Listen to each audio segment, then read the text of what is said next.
ڕۆژی 21 تشرینی دووەمی هەموو ساڵێک بە ڕۆژی شەهیدی یەکێتی دیاری کراوە.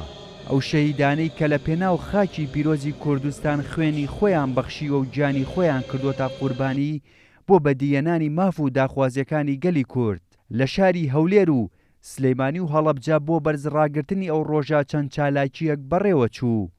هیوادارم کە ئێمەش ڕۆڵەکانی شەهیدەکان، خەونەکانی شەهیدان، ئارەزوەکانیان، بەرنامەکانیان وەکو مناڵی شەهیدان هەمیشە سوورن و سوێن دەخۆن کە لەسەر ڕێبازی باوکیان و باپیران بێننەوە.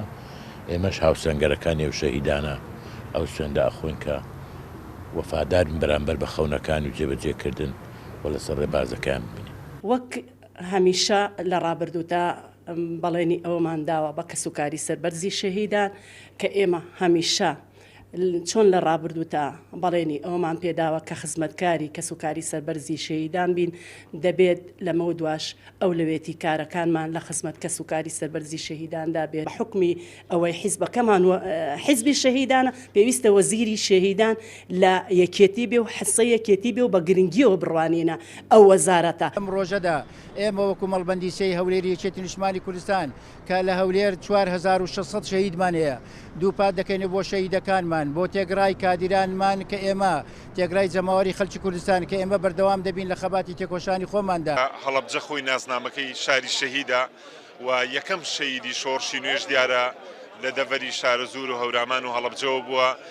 هاوکات لە شاری دووەک و سۆران و کۆیە و کەرکووک و گەرمیان و خانەقینیش ڕۆژی شەهیدی یەکێتی بە ئامادەبوونی کەسوکاری سەربەرزی شەهیدان بەرز ڕاگیرا. لەم یادەدا دووپاتی دەکەینەوە درێژە بێدەری ڕێبازی پیرۆزی شەهیدان بین وەلا دوا هەناسەمان بەرگری لە خاکی پیرۆزی کوردستان بکەین. ئەو ئازادیە و ئەو حکوومەتی هەرێمی کوردستانە و ئەو دەستکەوتانەی خەڵکی کوردستان کە هەمووی بەرهەمی خوێنی شەهیدانە سەرچاوەی یەکێتی نیشتیمانی کوردستان، سەرچاوەی هێز و فەلسەفەی بوونی یەکێتی نیشتیمانی کوردستان شەهیدەکانیەتی. و باقی مەڵبەندەکانی تە یەکێتی نیشتیمانی ئەو مەڵبەندی گەرمیان کە لێپرسراوی مەڵبەند و جێگرەکان و کادرەکان لێرن تەنها چالاکی چڕمان کردوێتەوە لە دانیشتن لەگەڵ کەسوکاری شەهیدان. پارچە زەوی نییە لەی کوردستانە کە یەکێتی نیشتیمانی کوردستان قوربانی ئەرای نایە. ئەنجومەنی کۆمیتەی چۆمانەوە بە ئامادەبوونی کۆمەڵێک لە کەسوکاری سەربەرزی شەهیدانی سنوورەکەمان چەند ساتێک بۆ ڕێزگرتن لە گیانی پاچی تەواوی شەهیدانی ڕێگەی ڕزگاری کوردستان و تایبەت شەهیدانی یەکێتی نیشتیمانی کوردستان و تایبەتتری شەهیدانی سنووری باڵەکایەتی وەستاین. هیچ ڕۆژێکە ساڵی نەبێت یەکێتی نیشتیمانی کوردستان شەهید پێشکەش نەکردبن. کەسوکاری شەهیدانی یەکێتی نیشتیمانی کوردستان لە شاری بەغداد ڕۆژی شەهیدی یەکێتیان بەرز ڕاگرت و تەئکیدیان کردەوە کە درێژە پێدەری ڕێبازی شەهیدەکانیان دەبن.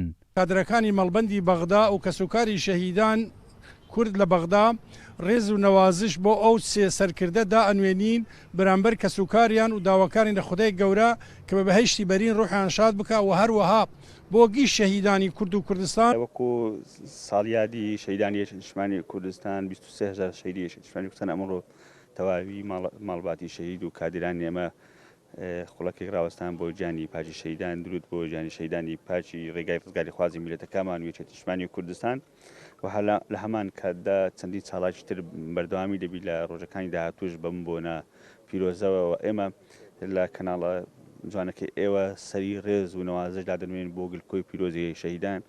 ئەنجومەنی سەرکردایەتی یەکێتی نیشتیمانی کوردستان ڕۆژی 21 تشرینی دووەم ڕۆژی لە سێدارەدانی هاوڕێیان شیهاب شێخنووری و جعفەر عەبدولواحید و ئەنوەر زۆرابی بە ڕۆژی شەهیدی یەکێتی دیاری کردووە. یەکێتی خاوەنی 26,100 شەهیدە کە لە پێناو پاراستنی خاکی پیرۆزی کوردستان گیانی خۆیان کردوتە قوربانی هەر بۆ یەکێتی نیشتیمانی کوردستان تاکە حیزبی کوردستانە کە خاوەنی زۆرترین شەهید بێت. هێمن کەمال، کورسات نیوز، سلێمانی.